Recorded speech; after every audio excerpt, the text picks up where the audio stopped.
It's 10 o'clock. This is Sky News at 10. Our top story. Attack of the drones. Moscow is targeted by strikes for the second time this month, provoking anger and fear in Russia. This is, of course, a clear sign of terrorist activities. The question is why it reached here. I mean, there should have been some kind of air defence for all this. That's all. It's scary. Phillip Schofield is dropped by a leading charity as ITV bosses face questions from MPs over what they knew about his activities. The threat that could destroy humanity. Leading lights in the field of artificial intelligence call for regulation now. Are you happy? Do you think that the Prime Minister was going to endorse you? Protesters disrupt an Oxford Union event minutes after a prominent gender-critical academic began speaking.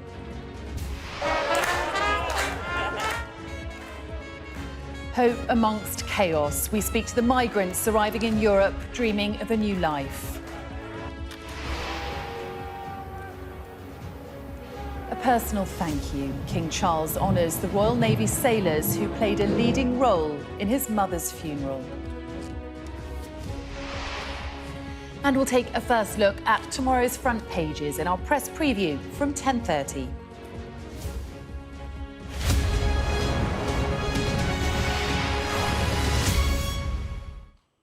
A very good evening. Drone strikes hit Moscow today for the second time this month in attacks which Vladimir Putin called acts of terrorism.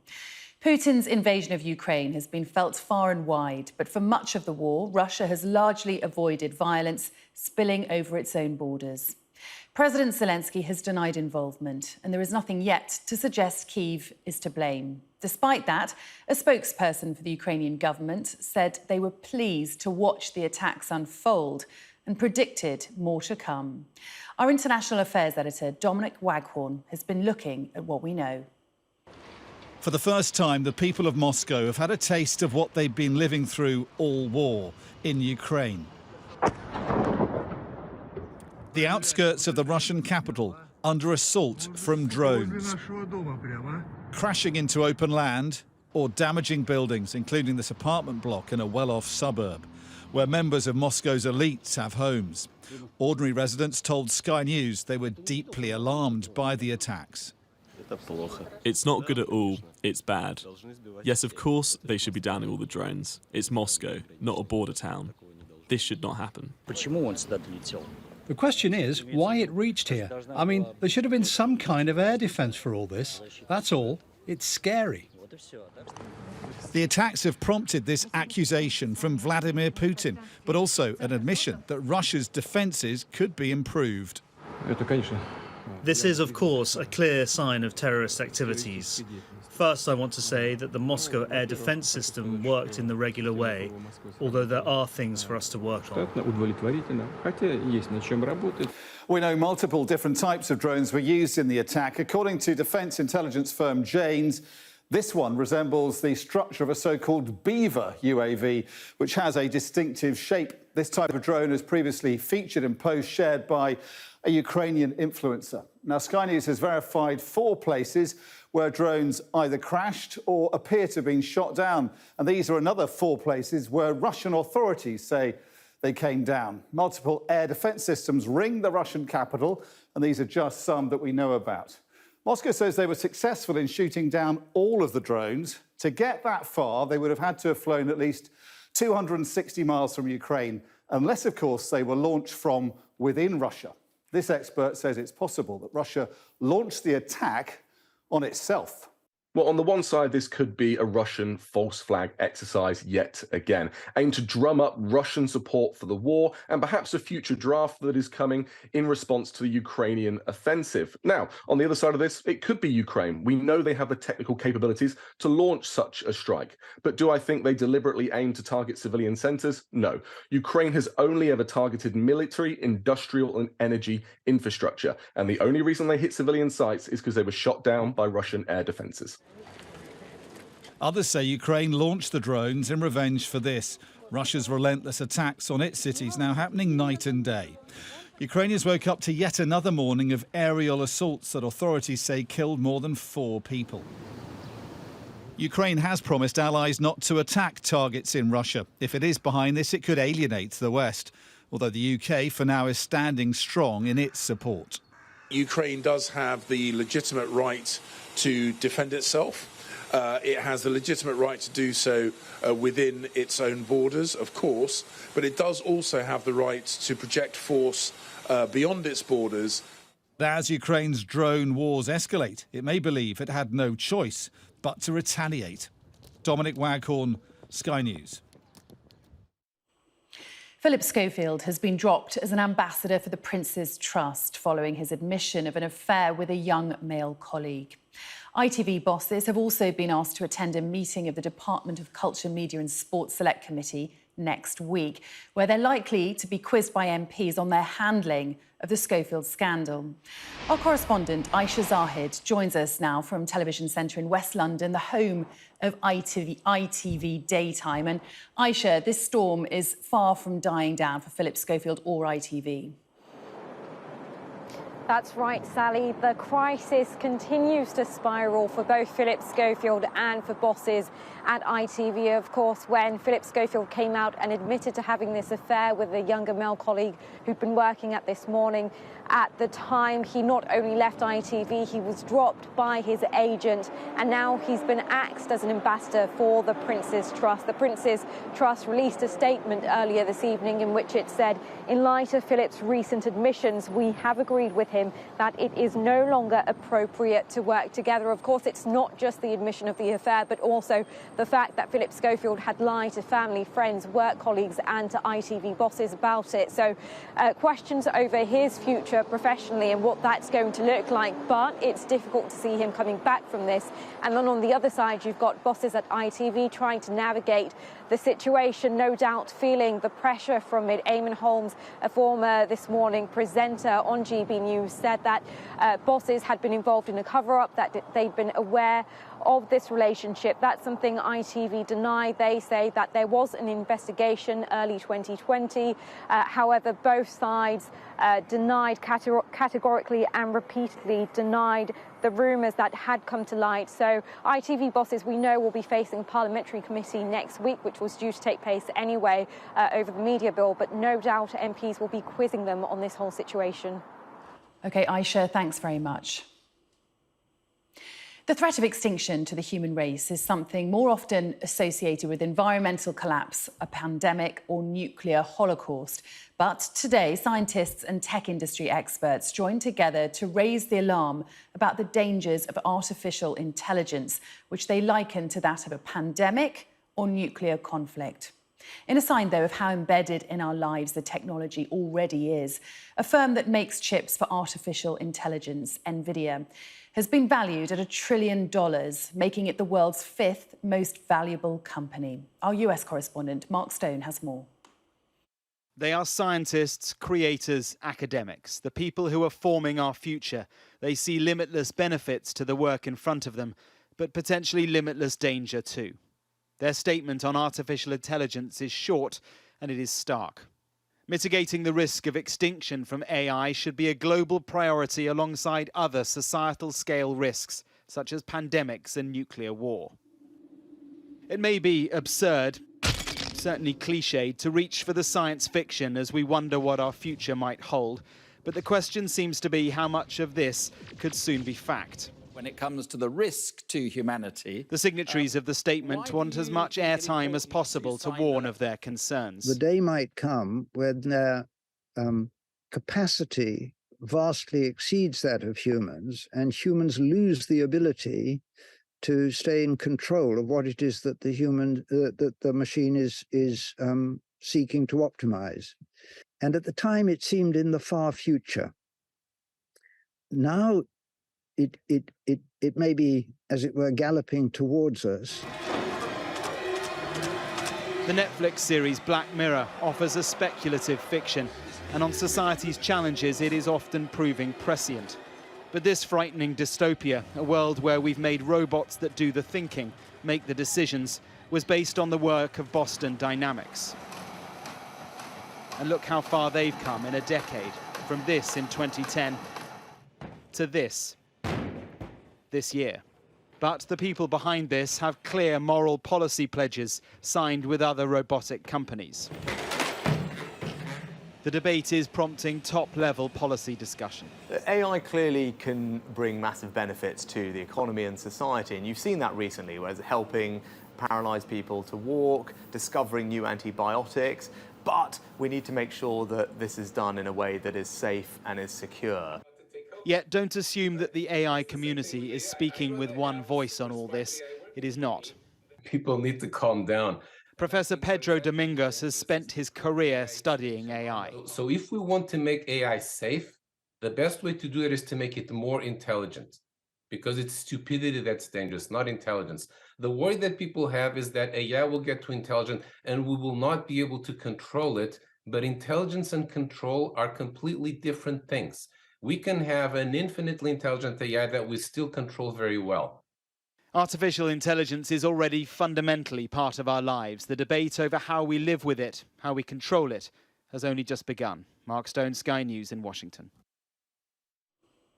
Protesters have disrupted an event at the Oxford Union this evening after a gender-critical feminist writer was invited to speak there. Some groups had called for Professor Kathleen Stock's invitation to be rescinded, based on her view that trans women are not women. But others, including the Prime Minister, have defended her right to speak. From Oxford, Sky's Becky Cottrell reports.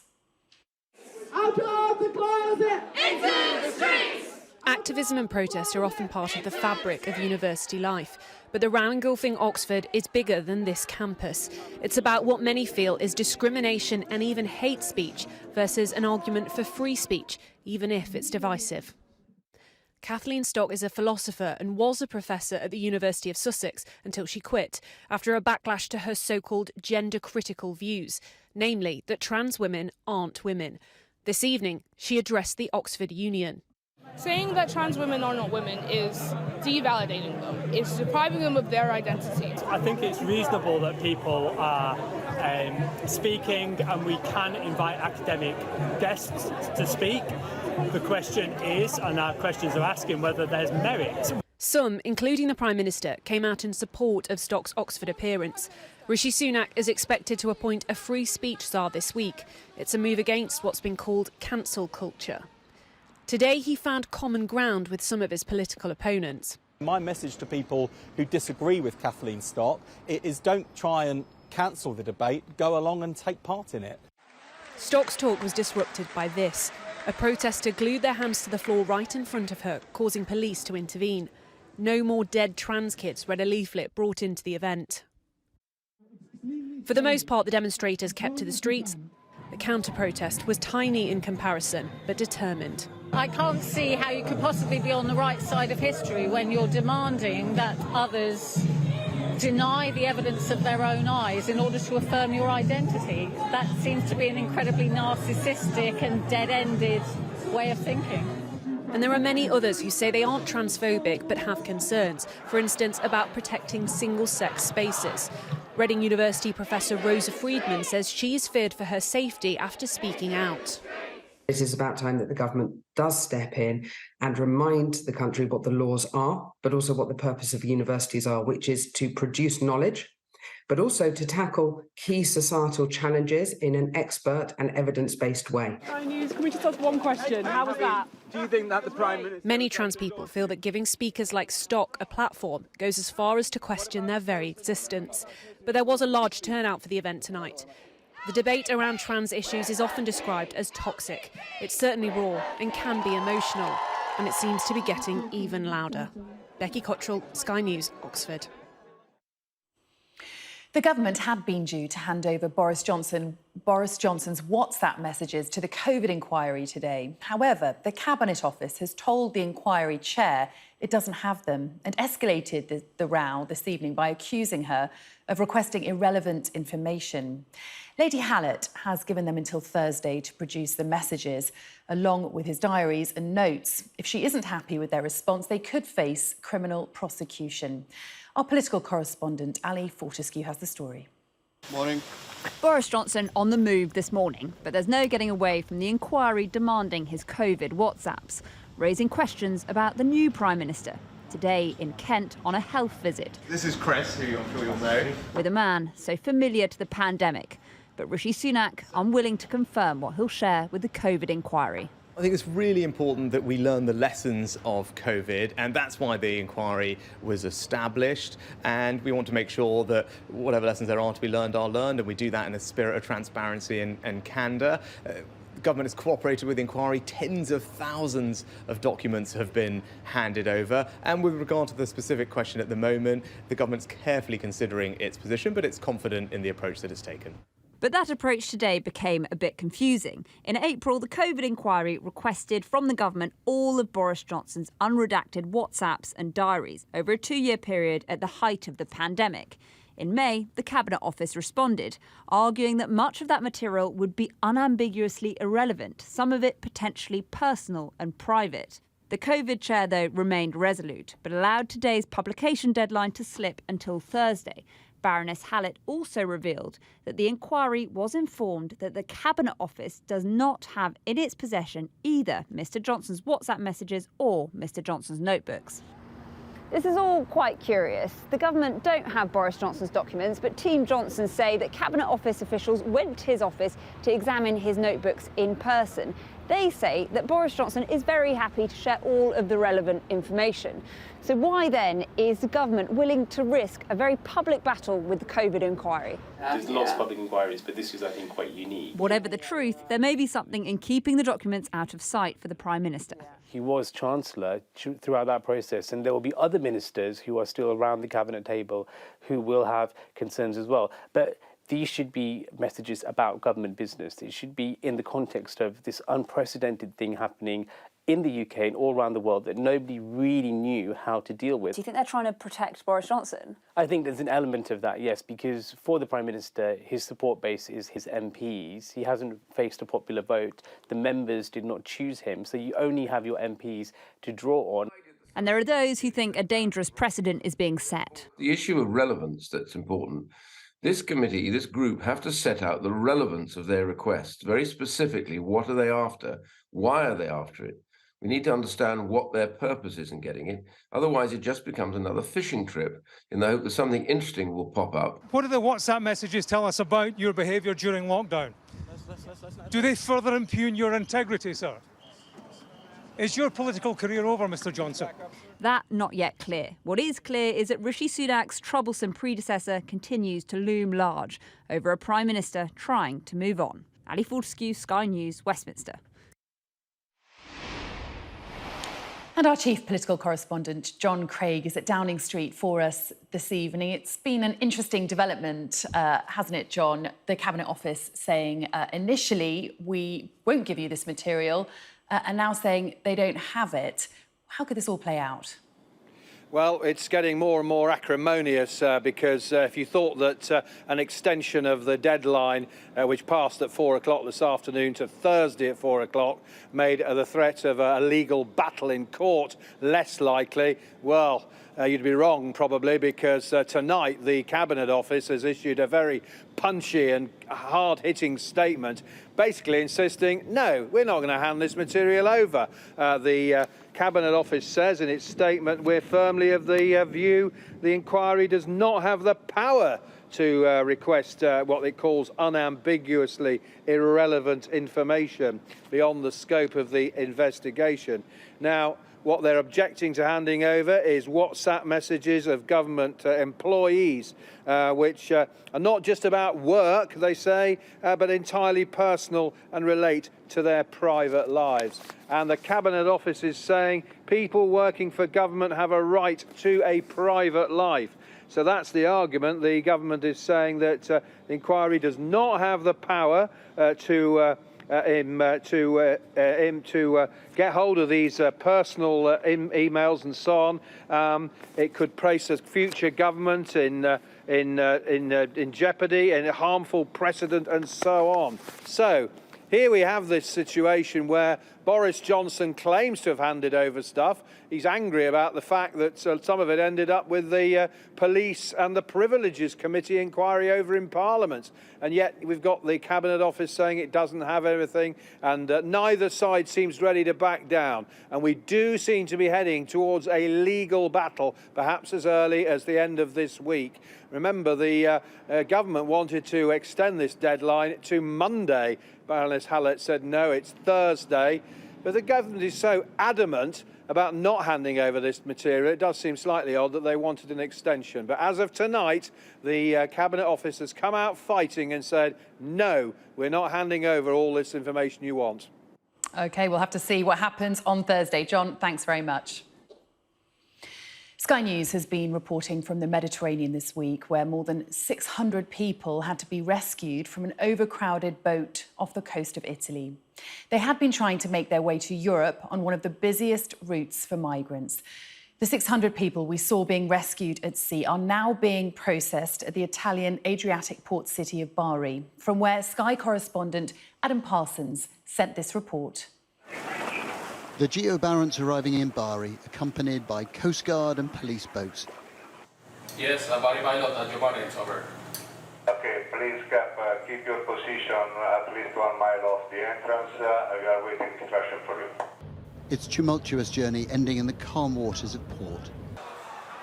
On the decks, a mood of excitement and anticipation. On your face, cover your nose and your mouth. Among the 606 people rescued from the Mediterranean Sea. The first people off, the very young, and also the sick and the injured. And this is how they were saved. We joined rescue boats rushing to a wildly overcrowded fishing boat drifting in the Mediterranean. Its captain had abandoned the vessel. Water and food had run out. Many aboard thought they were going to die. Instead, they found themselves rescued and brought here to Italy, to Europe. The Geo-Barents is run by the charity Médecins Sans Frontières, which says it has a duty to help people in distress.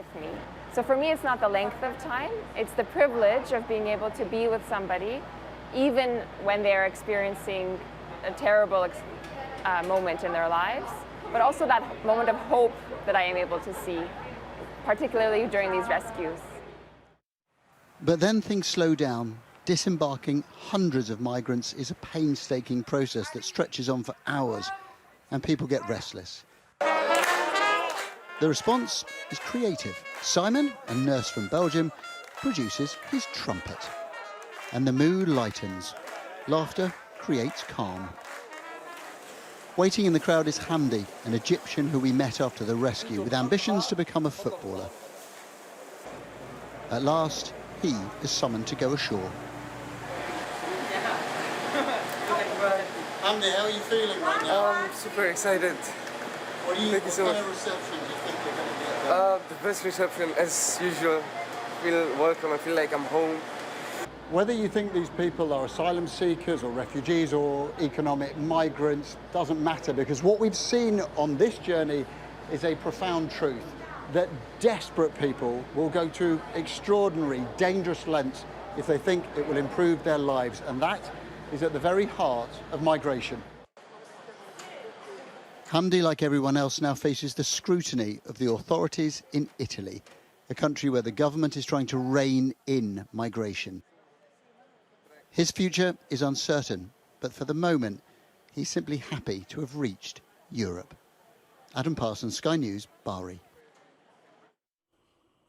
The chairman of Asda has told Sky News supermarkets are owed a debt of gratitude for bringing down the cost of food. It comes as new figures show food inflation in the UK has slowed from April's record-breaking rise, but it's still up more than 15% on last year. And calls for government to take action of prices are growing. Our business correspondent Gurpreet Narwan reports. A trip to the supermarket. These days, it costs a lot more than it used to. Customers are angry, but they're also not entirely convinced about the latest proposal being considered by the government. A cap on the price of basic food items. I only buy own brand things. Only, nothing else. To me, it seems very expensive. You cut back, and you cut back on fuel, you cut back on everything. it really has steadily gone up, rather than seeing any difference with, like, even when the offers happen. It's a plan that's been implemented in some European countries, but supermarkets in Britain say it's unfeasible. Retailers make between 3 and 4% margin. That's what they make. And that's, that if you can compare that against margins made by other industries, and let's take the energy industry, that's a completely different. That's comparing an apple and a pear. We're a very efficient industry and we are very competitive. And with the number of outlets that we've got here now, the consumer has got massive choice and in real terms, fantastic value for money. The problem is, customers have become accustomed to value for money. Food prices have been falling in real terms for decades, so the sudden spike has taken everyone by surprise. And customers are confused as to why prices are high, even when energy and commodities such as rapeseed oil and wheat are falling in price. Commodity prices may be coming down, but the prices we pay at the supermarket are still stubbornly high. There is, of course, a lag between the two, but it's fueled speculation that retailers may be profiteering. Supermarkets, however, are adamant that this is not the case, and you only have to look at their profits to see the pressure they're under. All of the big four supermarkets have seen their profits fall significantly over the last year. Many are convinced that price caps aren't the answer. So what is? It's much better to think about the households who are really having difficulty in meeting their food and energy bills and targeting support to them through universal credit if we possibly can. If we can rather get some cash in the hands of those who need it the most, that's a much more appropriate way of government policy being designed rather than distorting the price mechanism. Poorer families are indeed bearing the brunt of high food prices, and they're desperate for solutions, but are still waiting for ideas that are actually put into practice. Gurpreet Narwan, Sky News. Royal Navy sailors who played a significant role in the Queen's funeral have been honoured by the King today. Around 150 personnel were invited to Windsor Castle to be given medals, and for some, the duty for which they were decorated merged with their own personal grief. Sky's Katerina Vitozzi has more. At the late Queen's funeral, emotion met with pure strength. The monarch's coffin moved through central London on the state's ceremonial gun carriage. Weighing 2.5 tons, it was pulled by 98 Royal Navy sailors. At the front was Commander Nicola Cripps.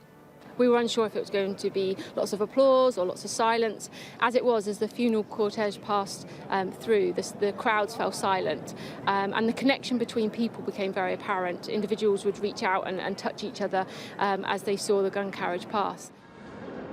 Today at Windsor Castle, the Royal Navy personnel involved were awarded medals of the Royal Victorian Order, presented by the King.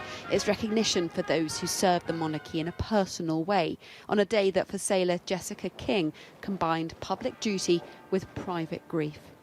I actually lost my own mother not too many weeks prior to the training commencing, and obviously losing the Queen herself, the boss, essentially, was an enormous loss. So therefore, emotionally, the day was probably at its highest. In the ranks today was medical assistant Paisley Chambers-Smith, now 7 months pregnant. It's a massive honour to be here. I've only been in 3 years, so to have got a medal so soon, and such a big medal, is a massive honour. The Royal Navy, like other arms of the military, planned the Queen's funeral for years, but in the end it came down to little over a week of intense training to make a Herculean task look so precise. We had 10 days in which from start to finish, to get everybody in uniform and trained at the right level for the funeral on the 10th day. And I think I can probably speak for everyone that we're absolutely, honoured and privileged to be here today. The medals received today are an honour and also a reminder of a moment in history and of the roles they all played.